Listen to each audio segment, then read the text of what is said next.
আসসালামু আলাইকুম ওরহমতুল্লাহি ওবরাকাতুহ। নাহমাদুহু ওয়া নুসাল্লি আলা রাসূলিহিল কারীম। আম্মা বা'দু ফাআউযু বিল্লাহি মিনাশ শাইতানির রাজীম। বিসমিল্লাহির রহমানির রহিম। নূহ আলাইহিস সালাম আউয়ালু রাসূলিন বুইসা ইলা আহলিল আরদ। সাইয়েদনা আদম আলাইহিস সালাম এবং ইদ্রিস আলাইহিস সালামের পরে আল্লাহ তাআলা নূহ আলাইহিস সালামকে পৃথিবীর সর্বপ্রথম রাসূল করে এ পৃথিবীতে প্রেরণ করেছেন এবং আল্লাহ তাআলা ওনাকে বলেছেন আবদান শাকুরা, মানে হচ্ছে অ্যান অবিডিয়েন্ট সার্ভেন্ট অফ আল্লাহ। আল্লাহ তাআলার একজন কৃতজ্ঞ বান্দা হিসেবে আল্লাহ তাআলা কালামুল্লাহ মাজিদে নূহ আলাইহিস সালামকে এই উপাধি দিয়েছিলেন। পাশাপাশি তিনি হচ্ছেন উলুল আজমি মিনার রসুল, অর্থাৎ ৫ জন নবীকে আল্লাহ তাআলা কুরআনুল কারীমে দৃঢ় প্রত্যয়ী বা দৃঢ়চেতা রাসূল হিসেবে ঘোষণা করেছেন। নূহ আলাইহিস সালাম হচ্ছেন তাদের মধ্য থেকে অন্যতম। সাউদার্ন ইরাকের একটি শহরে, যেটি কুফা শহরের নিকটবর্তী একটি শহর, এমন একটি শহরে আল্লাহ তাআলা নূহ আলাইহিস সালামকে নবী হিসেবে প্রেরণ করেছিলেন। সাইয়েদনা আদম আলাইহিস সালাম থেকে শুরু করে নূহ আলাইহিস সালাম পর্যন্ত টানা ১,০০০ বছর পর্যন্ত পৃথিবীতে শিরকের সূচনা বা উৎপত্তি হয়নি। বেসিক্যালি নূহ আলাইহিস সালামের জামানাতেই এই পৃথিবীতে সর্বপ্রথম শিরকের সূচনা হয়েছিল। ইবলিস শয়তান সর্বপ্রথম নূহ আলাইহিস সালামের জামানার যে কওমের লোকেরা, তাদের কাছে শিরকের ইন্ট্রোডিউস করেছিল। তাদের সময়ে ৫ জন আল্লাহওয়ালা ব্যক্তি ছিল। তাদের ইন্তেকালের পরে শয়তান সেই জনগোষ্ঠীর লোকদের কাছে এসে বলল, তোমরা এ সমস্ত কি ইবাদত করছো? তোমাদের পূর্বপুরুষেরা যেমনভাবে আল্লাহ তাআলার কাছে ইবাদত করে নিজেদেরকে সঁপে দিয়েছিল, তার সামনে তো তোমাদের ইবাদত কিছুই নয়। তোমরা একটা কাজ করো, তোমাদের ৫ জন আধ্যাত্মিক পুরুষ বা আল্লাহর প্রিয় বান্দাদের ৫টি মূর্তি তৈরি করে তোমরা তোমাদের ইবাদতগাহের পাশে রাখো। ফলে তাদের চেহারা দেখলে তাদের বেশি বেশি ইবাদতের কথা তোমাদের স্মরণ হবে এবং তোমরা আল্লাহ তাআলার ইবাদত করার ব্যাপারে বেশি আগ্রহী হবে। তারা এই শয়তানের মুখরোচক চমৎকার এই কথা শুনে তাদের শ্রেষ্ঠ ৫ জন সন্তান বা আল্লাহওয়ালা ৫ জন ব্যক্তির ৫টি মূর্তি তৈরি করে তাদের ইবাদত গাহের ভেতরে তারা স্থাপন করলো। এবং আসলেই তারা যখন এই ৫ জন ব্যক্তিদের মূর্তির দিকে তাকাতো, তাদের আল্লাহ তাআলার ইবাদতের কথা তাদের স্মরণ হতো, ফলে তারা আল্লাহ তাআলার বেশি বেশি ইবাদত করতে লাগলো। এই জেনারেশন এভাবেই বেশি বেশি আল্লাহ তাআলার ইবাদতের মধ্য দিয়ে তারা পার করতে লাগলো। কিন্তু পরবর্তী জেনারেশন যখন আসলো, শয়তান তাদের কাছে এমনভাবে কুমন্ত্রণা বা টেম্পটেশন দিল, ফলে ওই প্রজন্ম তারা আল্লাহ তাআলার এক আল্লাহর ইবাদতকে ভুলে গিয়ে এই ৫ জন শ্রেষ্ঠ আল্লাহর ওয়ালির মূর্তির সামনে দাঁড়িয়ে সেখানেই তারা মানত করতে শুরু করলো এবং এক আল্লাহর ইবাদত বাদ দিয়ে সেই মূর্তিগুলোর ইবাদত শুরু করে দিল। এভাবেই সাইয়েদনা নূহ আলাইহিস সালামের জামানাতে সর্বপ্রথম শিরকের সূচনা হয়। পবিত্র কালামুল্লাহ মাজিদে আল্লাহ তাআলা এই ঘটনাটি এভাবে উল্লেখ করেছেন যে নূহ আলাইহিস সালামের জামানায় যারা নেতৃত্ব স্থানীয় ছিল, তারা সাধারণ লোকদেরকে উদ্দেশ্য করে বলতো, ওয়াকালু লা তাযারুন্না আলিহাতাকুম ওয়ালা তাযারুন্না ওয়াদ্দাম ওয়ালা সুওয়াআ ওয়ালা ইয়াগুথা ওয়া ইয়াউকা ওয়া নাসরা। অর্থাৎ আমাদের যে ৫ জন বিখ্যাত ব্যক্তি, তাদের নাম ছিল ওয়াদ্দান, সুওয়াআন, ইয়াগুথ, ইয়াউক এবং নাসর।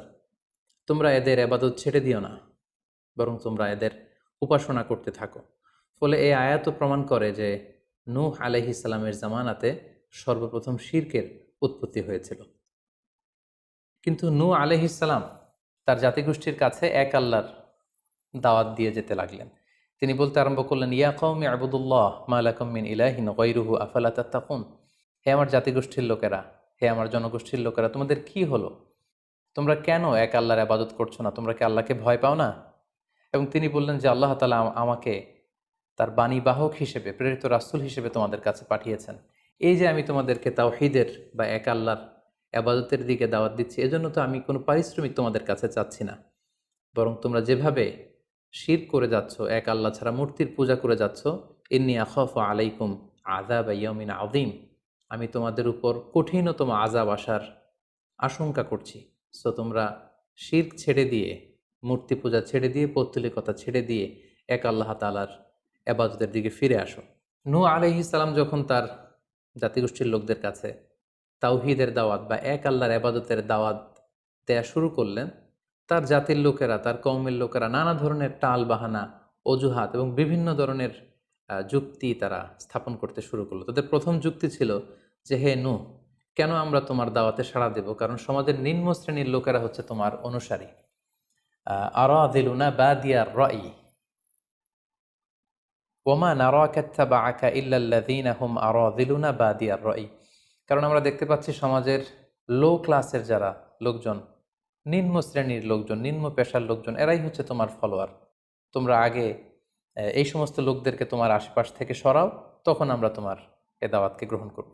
তাদের আরও একটি যুক্তি ছিল যে, তুমি এই নিম্ন শ্রেণীর লোকদেরকে নিয়ে সমাজে ইনফ্লুয়েন্সিয়াল হতে চাচ্ছ। ইয়াতাফাদ্দালু আলাইকুম। এই নূহ হচ্ছে জেলে সমাজ, কৃষক সমাজ, এই সমস্ত নিম্ন শ্রেণীর লোকদেরকে নিয়ে এই সমাজের মধ্যে একটা ইনফ্লুয়েন্স ক্রিয়েট করে সে আমাদের উপর সুপিরিয়র হতে চাইছে। এটা ছিল তাদের আরেকটা যুক্তি। তারা আরও বলতো যে, আগে যদি এই নিম্ন শ্রেণীর লোকদেরকে তোমার কাছ থেকে তুমি তাড়িয়ে দাও, তাহলে আমরা তোমার উপর বিশ্বাস স্থাপন করতে পারি। নূহ আলাইহিস সালামের এই কথার জবাবে তিনি বলেছিলেন, ওমা আনা বিতরিদিল্লিযীনা আমানু, অর্থাৎ যারা আল্লাহ তাআলার উপর বিশ্বাস স্থাপন করেছে, যদিও তারা নিম্ন শ্রেণীর হয়ে থাকে, কি করে আমি তাদেরকে তাড়িয়ে দিতে পারি? তাদের আরও একটি যুক্তি ছিল যে, তুমি আমাদের মতো মানুষ, দেখতে তো তুমি আমাদের মতো মানুষ, তুমি খাচ্ছ, দাচ্ছ, ঘুমাচ্ছ, ঘুরে বেড়াচ্ছ, বাজারে যাচ্ছ, ক্রয় বিক্রয় করছো, আমাদের মতো মানুষ হয়ে তুমি কেমন করে রাসূল হতে পারো?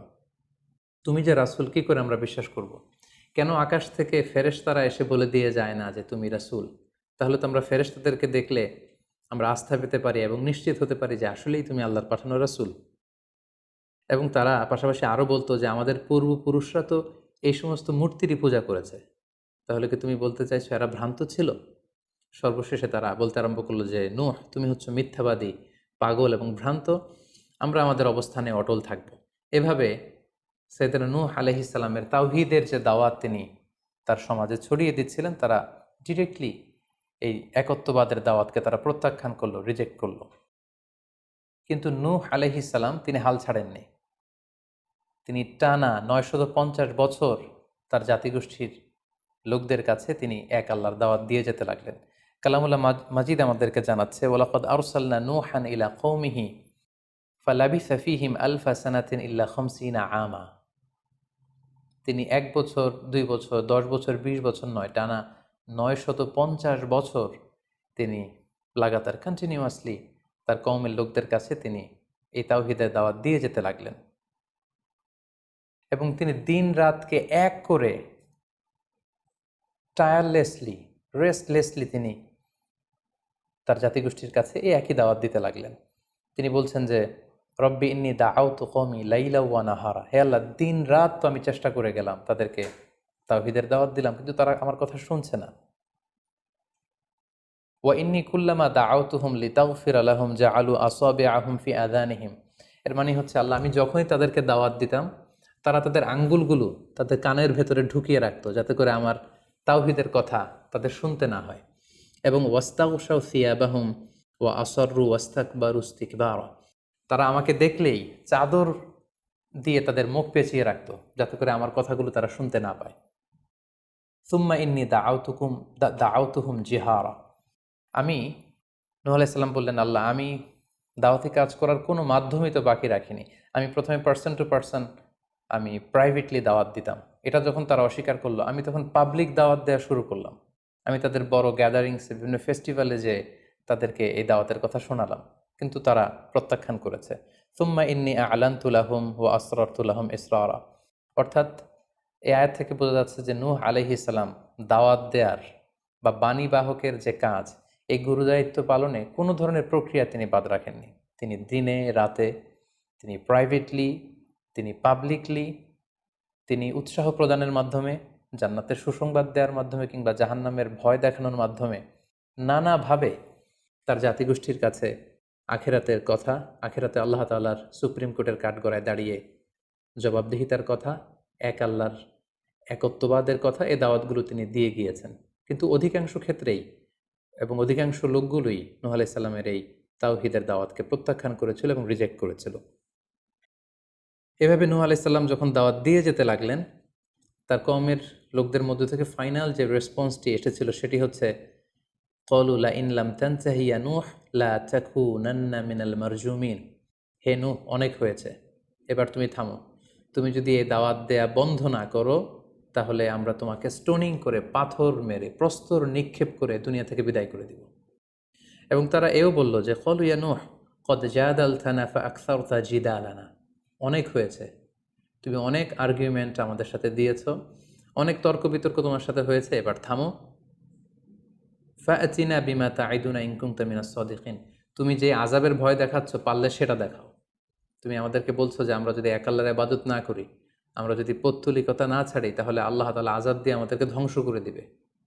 পারলে সেই ধ্বংসলীলা তুমি আমাদের সামনে নিয়ে আসো, পারলে সেই শাস্তি দেখাও, তুমি যদি সত্যবাদী হয়ে থাকো। এবার নূহ আলাইহিস সালাম তাদের এ ধরনের অ্যাটিটিউড দেখে অনেকটা হতাশ হলেন। তিনি তাদের কাছে কোনো প্রতিদান চাইছেন না, তাদের কল্যাণের জন্যই, তাদেরকে জাহান্নামের আগুন থেকে বাঁচার জন্যই তিনি 950 বছর ডেডিকেট করে দিলেন তাদের দাওয়াতি কাজে। কিন্তু তারা যখন এই দাওয়াতি কাজে সাড়া দিচ্ছে না, অবশেষে হতাশ হয়ে নূহ আলাইহিস সালাম আল্লাহকে দোয়া করলেন, আল্লাহ ফাফতাহ বাইনি ওয়া বাইনাহুম ফাতহান, আমি আর পারছি না, আপনি এবার এসপার ওসপার করে দিন, আপনি একটা ফায়সালা করে দিন। অবশেষে তিনি বদদোয়া করে বসলেন, তাদের উপর অভিশাপ দিয়ে ফেললেন, কার্ডস করে বসলেন। তিনি বললেন, রাব্বি লা তাযার আলাল আরদি মিনাল কাফিরিনা দাইয়ারা, হে আল্লাহ, আপনি এমন আযাব পাঠান, আযাব দিয়ে আপনি কাফিরদের আন্ডা বাচ্চা কাউকে আপনি অবশিষ্ট রাখবেন না, পুরো কাফির সমাজ, মুশরিক সমাজকে আপনি আযাব দিয়ে ধ্বংস করে দেন। যদি আপনি তাদেরকে বাঁচিয়ে রাখেন তাহলে তারা বিশ্বাসীদেরকেও সংক্রামিত করবে এবং তাদের অনাগত প্রজন্ম তারা পাপাচারী হয়ে এই পৃথিবীতে তারা ফাসাদ সৃষ্টি করবে। নূহ আলাইহিস সালাম যখন এরকম বদদোয়া করলেন, আল্লাহ তাআলা নূহ আলাইহিস সালামের এই অভিশাপ বা বদদোয়াকে কবুল করলেন এবং তিনি নূহ আলাইহিস সালামকে জানিয়ে দিলেন, নূহ, তোমার কথা মতো আমি এবার এটার একটা শেষ দেখে ছাড়বো এবং আমি পৃথিবীতে আযাব পাঠাবো। সে আযাবটি হচ্ছে ভয়ঙ্কর ধরনের বন্যা হয়ে যাবে গোটা পৃথিবীতে, মহাপ্লাবন ঘটবে। সো সে প্লাবন থেকে বাঁচার জন্য ওয়াসনাইল ফুলকা বিআইউনিনা ওয়া ওয়াহিনা, অর্থাৎ হে নূহ, তুমি আমার গাইডেন্স বা আমার পাঠানো দিক নির্দেশনা অনুযায়ী তুমি বিশাল একটি নৌকা বানাও বা কিস্তি বানাও বা বিশাল একটি জলতরী বা নৌযান বানাও,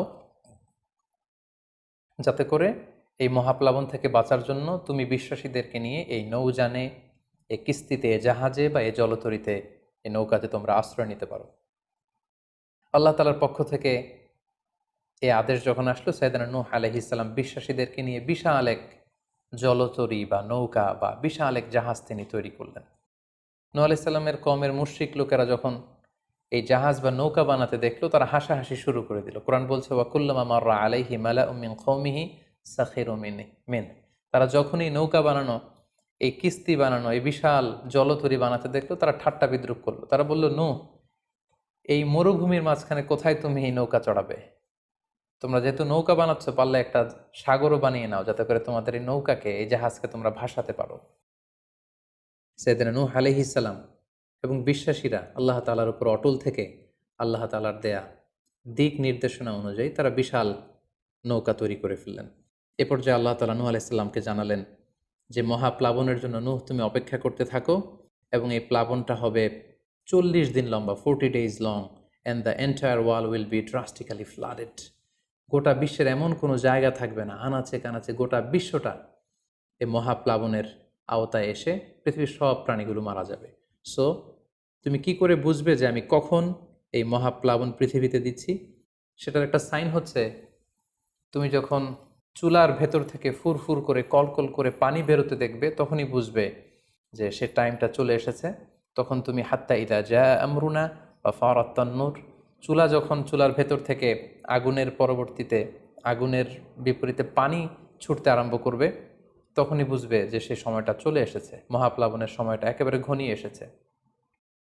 কুল নাহমিল ফিহা মিন কুল্লি যাওজাইনি ইসনাইন, তখন তুমি সমস্ত বিশ্বাসী বান্দাবান্দিদেরকে, যারা তোমার ফলোয়ার, যারা একত্ববাদী বিশ্বাসী, তাদেরকে নিয়ে সেই নৌকায় তুমি আরোহণ করবে এবং প্রতিটি প্রাণী থেকে জোড়ায় জোড়ায়, অর্থাৎ ম্যাসকুলিন অ্যান্ড ফ্যামিনিন, নারী পুরুষ জোড়ায় জোড়ায় তুমি নিয়ে সেই নৌকাতে আরোহণ করবে। কারণ এই মহাপ্লাবনটা এত ভয়ঙ্কর মহাপ্লাবন হবে, ফলে পৃথিবীতে কেউ বেঁচে থাকবে না এবং তোমরাই হবে নেক্সট জেনারেশন এবং তোমাদের থেকেই পৃথিবী আবার নতুন করে সভ্যতা বিনির্মিত হবে এবং তোমাদের থেকে নতুন করে পৃথিবীর সব প্রাণীকুল আবার নতুন করে বংশবিস্তার শুরু হবে।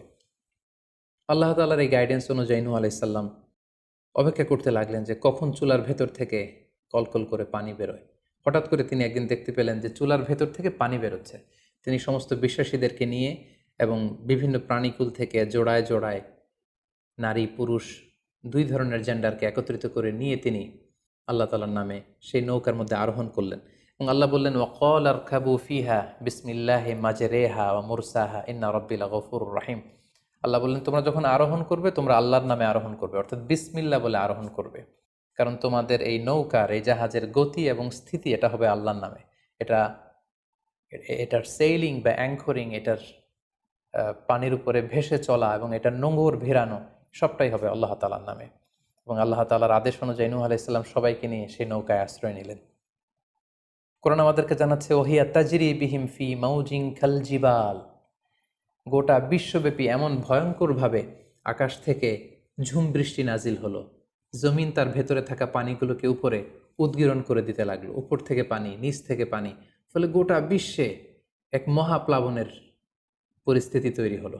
এবং সেই ভয়ঙ্কর প্লাবনের মধ্যে, সেই ঝড় ঝাপটার মধ্যে, সেই পানির মধ্যে নূহ আলাইহিস সালামের সেই কিস্তি বা সেই জলতরী বা সেই নৌকা ভাসতে লাগলো।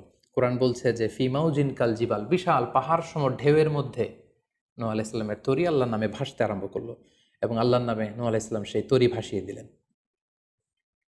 মহাপ্লাবনের ঠিক কিছু আগে নূহ আলাইহিস সালাম ওনার ছেলে কানাআনকে আহ্বান করলেন যে, কানাআন, তুমি এই নৌকার মধ্যে আরোহণ করো। আমরা ইতিহাস থেকে আমরা জেনেছি যে নূহ আলাইহিস সালামের 4 জন সন্তান ছিল, হাম, সাম, ইয়াফাস, কানাআন।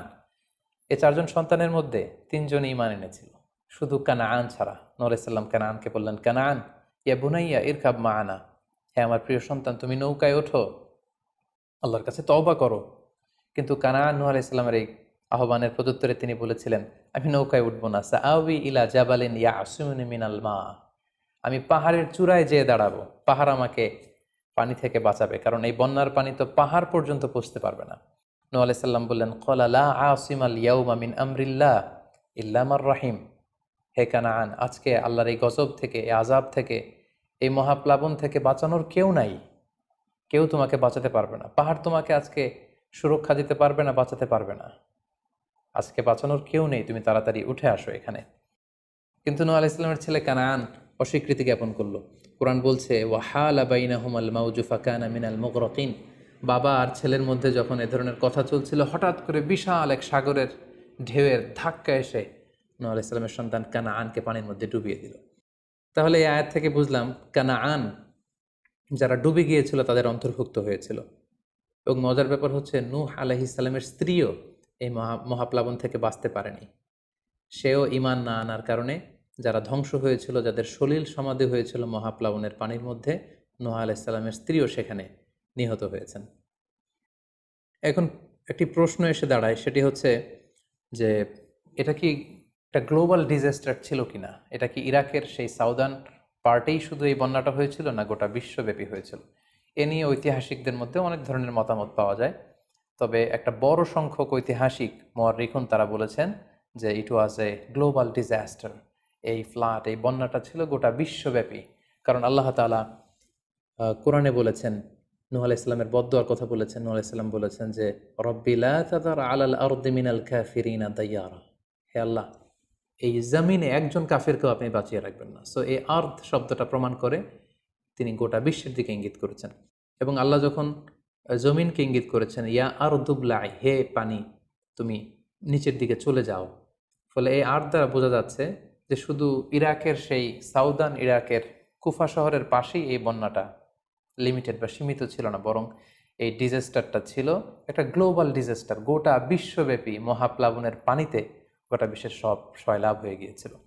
40 দিন এই বন্যাটা কন্টিনিউ করেছে এবং 40 দিনের এই সময়ে মহাপ্লাবনে যত কাফির, মুশরিক এবং নূহ আলাইহিস সালামের সময়কালের যত মুশরিক এবং অবাধ্য লোকেরা ছিল, সবাইকে আল্লাহ তাআলা এই বন্যার মাধ্যমে ধ্বংস করেছেন। 40 দিন পর আল্লাহ তাআলা আদেশ করলেন, ইয়া আরদু বুলাঈ মাআকি ওয়া ইয়া সামাউ আকলিঈ, অর্থাৎ হে আকাশ, তুমি বৃষ্টি বর্ষণ করা এবার স্টপ করো, এবার বন্ধ করো। এবং জমিনকে বললেন, জমিন তুমি যে মাটির ভেতর থেকে পানি বের করছিলে, এই পানি বের করা বন্ধ করে তুমি ভূপৃষ্ঠের উপরে থাকা পানিগুলোকে গিলে ফেলো। ওয়াকিদল মা, ফলে আল্লাহ তাআলার আদেশের সাথে সাথে পানি বর্ষণ এবং পানি জমিনের ভেতর থেকে বের হয়, এটা বন্ধ হলো। ওয়াস্তাওয়াত আলাল জুদি, নূহ আলাইহিস সালামের এই বিশাল জলতরী বা কিস্তি বা নৌকা জুদি পাহাড়ে যেয়ে থামল। জুদি পাহাড়ে এই তরীর নোঙর ভিড়ল। এখন জুদি পাহাড়টা কোথায়? কিছু কিছু ঐতিহাসিকরা বলেছেন যে ইরাকের মোসেল শহরে একটি বিশাল মাউন্টেন রেঞ্জ রয়েছে, সেই পাহাড়ের একটা অংশের নাম হচ্ছে জুদি পাহাড়। কোনো কোনো ঐতিহাসিকগণ বলেছেন এই জুদি পাহাড়টি আর্মেনিয়াতে অবস্থিত। অনেক ঐতিহাসিকগণ মত প্রকাশ করেছেন যে এটি ইরাকেও নয়, এটি আর্মেনিয়াতেও নয়, বরং এটি তুরস্কের একটি পাহাড়। এবং তারা বিশাল বড় একটি নৌকার খণ্ড দিয়ে ঐতিহাসিকভাবে অনেকেই প্রমাণ করতে চেয়েছেন যে নূহ আলাইহিস সালামের সেই কিস্তির কিছু অংশ আজও সেই পাহাড়ের মধ্যে রয়ে গিয়েছে। সেই জুদি পাহাড়ে যখন এই নৌকাটি ভিড়ল, আল্লাহ তাআলা তখন নূহ আলাইহিস সালামকে আদেশ করলেন, ইহবিত বিসালামিন মিন্না, তুমি এবার শান্তির সাথে সেফলি সাউন্ডলি তুমি এবার সেই জুদি পাহাড়ে তোমরা নামো। ও বারাকাতিন আলাইক, তোমাদের উপর আমার পক্ষ থেকে বারাকা ব্লেসিং থাকবে। ও আলা উমামিম মিম্মান মাআক, এবং তোমার সাথে যারাই আছে সবার জন্য আমার পক্ষ থেকে ব্লেসিং থাকবে। এবং এই বিশাল মহাপ্লাবন থেকে যে আমি তোমাদেরকে বাঁচিয়ে দিয়েছি, শুকরিয়া স্বরূপ তোমরা সবাই পড়ো আলহামদুলিল্লাহ। ফাকুলিল হামদুলিল্লাহ। কোরআন বলছে যে তারা সবাই আল্লাহর প্রশংসা করে সেখান থেকে নেমে আসলো এবং নূহ আলাইহিস সালামকে আল্লাহ তাআলা শিখিয়ে দিলেন, নূহ এবার তুমি পড়ো রব্বি আনজিলনি মুনজালান মুবারাকান ওয়া আনতা খায়রুল মুনজিলিন, অর্থাৎ হে আল্লাহ আপনি এমন জায়গায় আমাদেরকে অবতরণ করুন যে জায়গাটা আমাদের জন্য কল্যাণকর, কারণ আপনিই তো উত্তম অবতরণকারী। ফলে নূহ আলাইহিস সালামের সাথে যারা ছিল বিশ্বাসীরা, তারা এবং তার সাথে প্রাণীকুলের মধ্য থেকে যারা ছিল সবাইকে নিয়ে নূহ আলাইহিস সালাম এই জমিনে বন্যা পরবর্তী মহাপ্লাবন পরবর্তী সময়ে তিনি সবাইকে নিয়ে এই জমিনের মধ্যে আবার নেমে আসলেন। ফলে ঠিক ওই সময়টাতে পৃথিবীতে আর কোনো কাফের, কোনো মুশরিক, কোনো পৌত্তলিক ছিল না, বরং তখন এটা ছিল, it was very fresh and pure monotheist generation, একত্ববাদী একটা প্রজন্ম। ফলে এখানে ঠিক ঠিক ওই সময়টাতে পৃথিবীতে আর কোনো কাফির মুশরিক আর ছিল না। আমরা আমাদের আলোচনার শুরুর দিকে বলেছিলাম যে নূহ আলাইহিস সালামের 4 জন ছেলে ছিল, হাম, সাম, ইয়াফাস এবং কানাআন। এবং ঐতিহাসিকভাবে এটা ঐতিহাসিক বিভিন্ন ধর্মগ্রন্থ থেকেও এটা প্রমাণিত যে এই 4 ছেলের মধ্য থেকে একজন ছেলে ছিল কানাআন, যে মহাপ্লাবনে মৃত্যুবরণ করেছে, এবং হাম, সাম এবং ইয়াফেস, তাদের মধ্য থেকেই মূলত গোটা বিশ্বে নতুন করে মানব সভ্যতার আবার সূচনা হয়েছে।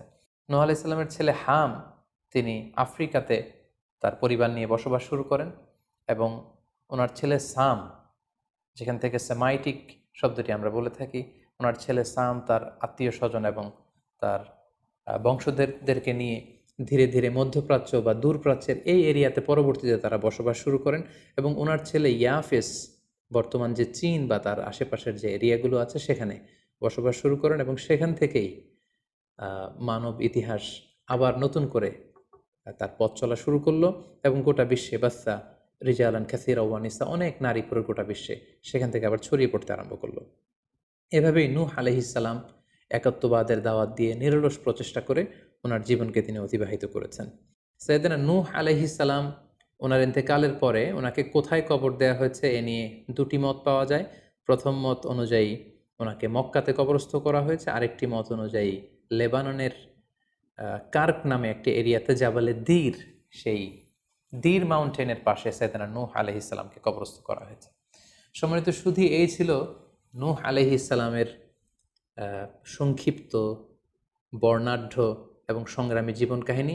এ পর্যায়ে আমরা নূহ আলাইহিস সালামের এই স্টোরি থেকে, এই জীবনী থেকে কী ধরনের লেসন, লাইফ লেসন বা শিক্ষা আমরা পেতে পারি, যেটা আমরা আমাদের সমাজের সাথে রিলেভেন্ট করতে পারি, আমরা সে বিষয়ে সামান্য কিছু আলোচনা করব। আমরা যারা দাওয়া কাজের সাথে ইনভলভড, তাদের জন্য নূহ আলাইহিস সালামের জীবনীতে আসলে নূহ আলাইহিস সালামের দাওয়া ক্যারিয়ার থেকে নেবার মতো, শেখার মতো অনেক কিছু রয়েছে। তোর মধ্যে থেকে অন্যতম হচ্ছে যে ডাইভার্সিটি অফ দাওয়া অ্যাপ্রোচ। আমরা জানি যে আমরা যারা আল্লাহ তাআলার এই কথাগুলো, কোরআন সুন্নাহর এই মেসেজগুলো পৌঁছে দিচ্ছি, আমরাও কাইন্ডা বাণীবাহকের কাজ কিন্তু আমরা করছি। যেহেতু নবীরা নেই, তাদের অনুসৃত পথকে আমরা ধারণ করে তাদের কথাগুলো আমরা পৌঁছে দিচ্ছি। সো আমাদের এই দাওয়া অ্যাপ্রোচের মধ্যে ডাইভার্সিটি থাকতে হবে। আমরা যেমনি ওরালি দাওয়া কাজ করি, নবীরা ওরালি দাওয়া কাজ করতেন, মৌখিকভাবে মানুষকে দাওয়া দিতেন। এই ওরালি দাওয়ার পাশাপাশি আমরা রিটেন দাওয়ার কাজ করতে পারি, আমরা প্র্যাকটিক্যাল দাওয়া কাজ করতে পারি। অর্থাৎ প্র্যাকটিক্যাল দাওয়াটা হচ্ছে লাইভ দাওয়া।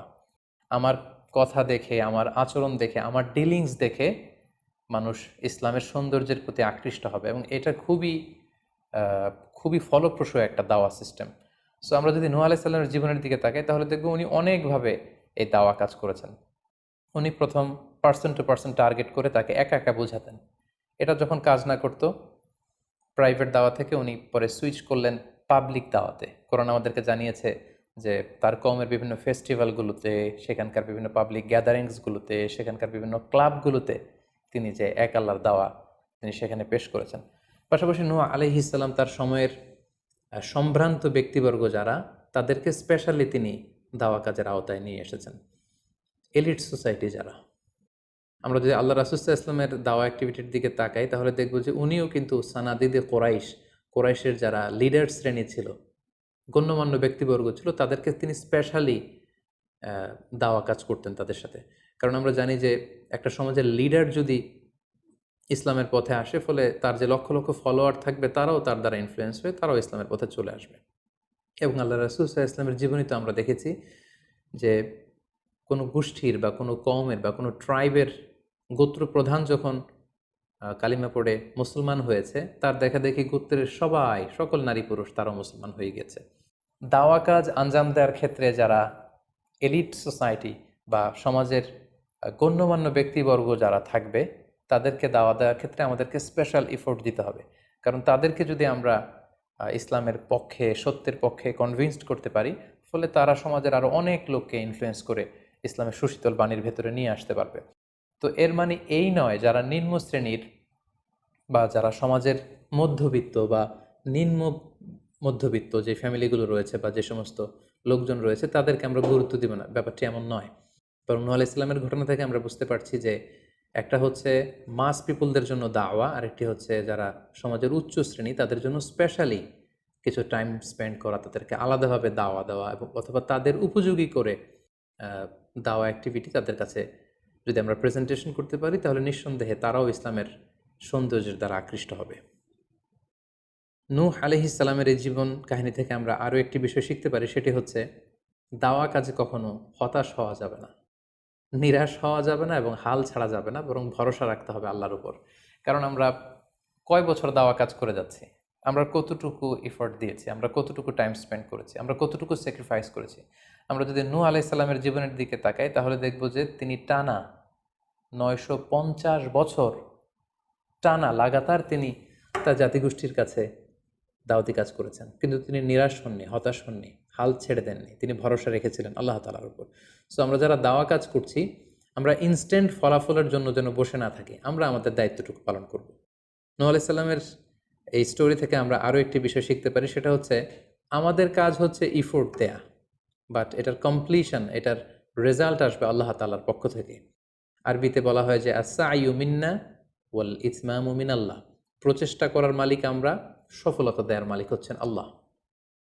আমি অনেক দাওয়াতি কাজ করছি, কিন্তু আমার দাওয়াতি কাজে কেউ সাড়া দিচ্ছে না, কেউ রেসপন্স করছে না, আমার দাওয়াতি কাজে কেউ ইসলামের প্রতি আকৃষ্ট হচ্ছে না, ইট ডাজন্ট মিন দ্যাট আমি একজন ব্যর্থ দায়ী, না, এটা কখনোই না। বরং আমি সিনসিয়ারিটির সাথে আমার সর্বোচ্চ প্রচেষ্টাটুকুন আমি করছি কিনা, সেটাই হচ্ছে দেখার বিষয়। আমার কত ফলোয়ার, আমার ডাকে কত মানুষ সাড়া দিল, এটা দেখার বিষয় না, বরং আমি আমার রোলটা প্লে করতে পারছি কিনা সিনসিয়ারিটির সাথে, এটা হচ্ছে দেখার বিষয়। এর কারণ হচ্ছে আল্লাহর হাবিব সাল্লাল্লাহু আলাইহি ওয়াসাল্লাম বলেছেন, কিয়ামতের দিন অনেক নবী দাঁড়াবে যাদের ফলোয়ার হচ্ছে হাতে গোনা অল্প কয়েকজন, মানে অল্প কয়েকজন ঈমান এনেছিল। পৃথিবীতে অনেক নবী ছিল, তারা কিয়ামতের দিন দাঁড়াবে, তার বিশ্বাসী উম্মতের সংখ্যা হচ্ছে মাত্র 2 জন। পৃথিবীতে এরকম অনেক নবী ছিল, কিয়ামতের দিন তিনি দাঁড়াবেন, তার উপর বিশ্বাস এনেছিল মাত্র 1 জন, মানে নবীও একজন, তার প্রতি ঈমানও এনেছে মাত্র 1 জন। এমনও অনেক নবী কিয়ামতের দিন আল্লাহ তাআলার দরবারে দাঁড়াবে যেই নবীর কোনো ফলোয়ার নাই, যেই নবীর কোনো বিশ্বাসী উম্মত নাই। অর্থাৎ নবী শুধু একা, তার সারা জীবনের দাওয়া কাজে কেউ তার ডাকে সাড়া দেয়নি। তার মানে কি তিনি ব্যর্থ? নেভার, কখনো না। তিনি তার দায়িত্বটুকুন পালন করেছেন, এজন্য তিনি আল্লাহ তাআলার দরবারে তিনি সফল। সো কে আপনার ডাকে সাড়া দিবে, কে ইসলামের পথে আসবে, এটা আমাদের দেখার বিষয় না। আমাদের দেখার বিষয় হচ্ছে আমরা আমাদের দায়িত্বটুকুন পালন করেছি কিনা, আমরা কোরআনের, ইসলামের সুন্দর বিউটিফুল মেসেজগুলো আমরা পৌঁছে দিতে পেরেছি কিনা। That should be hour concern. সেটাই হচ্ছে আমাদের দায়িত্ব। সূরা হুদে নূহ আলাইহিস সালামের ফলোয়ার কত ছিল এ ব্যাপারে আমরা জানতে পারি। আল্লাহ তাআলা বলছেন, ওয়ামা আমানা মাআহু ইল্লা কালিল। মানে নূহ আলাইহিস সালামের জাতিগোষ্ঠীর হাতে গোনা অল্প কিছু লোক ছাড়া তার প্রতি অন্যান্যরা ঈমান আনেনি। এই অল্প কিছু লোক, তাদের সংখ্যা কত? তাফসির ইবনে কাসিরে এসেছে, সাইয়েদনা ইবনে আব্বাস বলেন যে কানু সামানিনা নাফসান মিনহুম নিসাউহুম, নারী পুরুষ মিলিয়ে ৮০ জন। Could you imagine that? ৯৫০ বছরের দাওয়াতি ক্যারিয়ারে ওনার উপর ঈমান এনেছে মাত্র ৮০ জন। তার মানে প্রতি ১০০ বছরে অন অ্যান অ্যাভারেজ ১০ জন ওনার উপর ঈমান আনেনি। কিন্তু উনি হচ্ছেন উলুল আজমি মিনার রুসুল। এই মহাবিশ্বের ৫ জন শ্রেষ্ঠতম নবীদের মধ্য থেকে তিনি হচ্ছেন অন্যতম। সো আমাদেরকে দেখতে হবে আমরা আমাদের দায়িত্বটুকুন পালন করছি কিনা। কতজন আমাদের ডাকে সাড়া দিল, কতজন আমাদের ফলোয়ার হলো, কতজন ইসলামের পথে আসলো কে আসলো না, সেটা আল্লাহ তাআলা নির্ধারণ করবেন। নূহ আলাইহিস সালামের জীবনী থেকে আমরা আরও যে শিক্ষাটি পাই, এবং এটি খুবই গুরুত্বপূর্ণ একটি লেসন, সেটা হচ্ছে হিদায়া অনলি বিলংস টু আল্লাহ। হেদায়েত দেওয়ার মালিক হচ্ছেন Allah. Canaan and the wife of Nuh for example, যেমন নূহ আলাইহিস সালামের ছেলে কানাআন কিংবা তার স্ত্রী, তারা কিন্তু নূহ আলাইহিস সালামের প্রতি ঈমান আনেনি। তার মানে বাবা নবী হয়ে অনেক সময় ছেলে ঈমান আনতে পারেনি, তার ভাগ্যে সেটা জোটেনি। নূহ আলাইহিস সালাম নবী ছিলেন, কিন্তু তার স্ত্রী তার প্রতি ঈমান আনেনি। এজন্য আল্লাহ তাআলা বলছেন, ইন্নাকা লা তাহদি মান আহবাবতা ওয়ালাকিন্নাল্লাহা ইয়াহদি মান ইয়াশা। হে নবী, আপনি যাকে চান তাকে আপনি হেদায়েত দিতে পারবেন না, কারণ হেদায়েত দেওয়ার মালিক আপনি নন। হেদায়েত দেওয়ার নিরঙ্কুশ একচ্ছত্র ক্ষমতা হচ্ছে শুধুমাত্র কেবলমাত্র আল্লাহ তাআলার হাতে। তিনি যাকে চাইবেন তাকে তিনি হেদায়েত দেন। আমরা চাইলেই কাউকে হেদায়েত দিতে পারবো না। নূহ আলাইহিস সালামের জীবনী থেকে আরও একটি বড় শিক্ষা হচ্ছে যে আল্লাহ তাআলা হুট করেই কাউকে আযাব দেন না বা শাস্তি পাঠান না, বরং আল্লাহ তাআলা বারবার সুযোগ দিয়ে থাকেন। অনেক সুযোগ দেওয়ার পরে, বারবার সুযোগ দেওয়ার পরেও যখন কেউ সত্যের পথে ফিরে আসে না, বরং বারবার তারা অবাধ্যতা, দাম্ভিকতা এবং বাড়াবাড়ি করে, ঠিক তখনই আল্লাহ তাআলা তাদেরকে শাস্তি দেন। আমরা নূহ আলাইহিস সালামের জাতিগোষ্ঠীর দিকে যদি তাকাই, তাহলে দেখব যে তিনি ৯৫০ বছর তাদেরকে চান্স দিয়েছেন। এত লম্বা সময় তাদেরকে সুযোগ দেওয়ার পরেও তারা সত্যের পথে ফিরে আসেনি।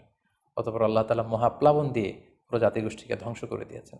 নূহ আলাইহিস সালামের জীবনী থেকে সর্বশেষ যে শিক্ষাটি আমরা পাই, সেটি হচ্ছে সব ধ্বংস নয়।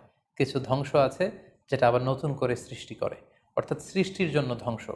আমরা যদি দেখি যে আল্লাহ তাআলা এমন এক গজব পাঠালেন, এমন এক পানিশমেন্ট দিলেন, এমন এক মহাপ্লাবন দিলেন, যেটা দিয়ে গোটা পৃথিবীবাসীকে তিনি ধ্বংস করেছেন, অল্প কিছু মানুষ ছাড়া।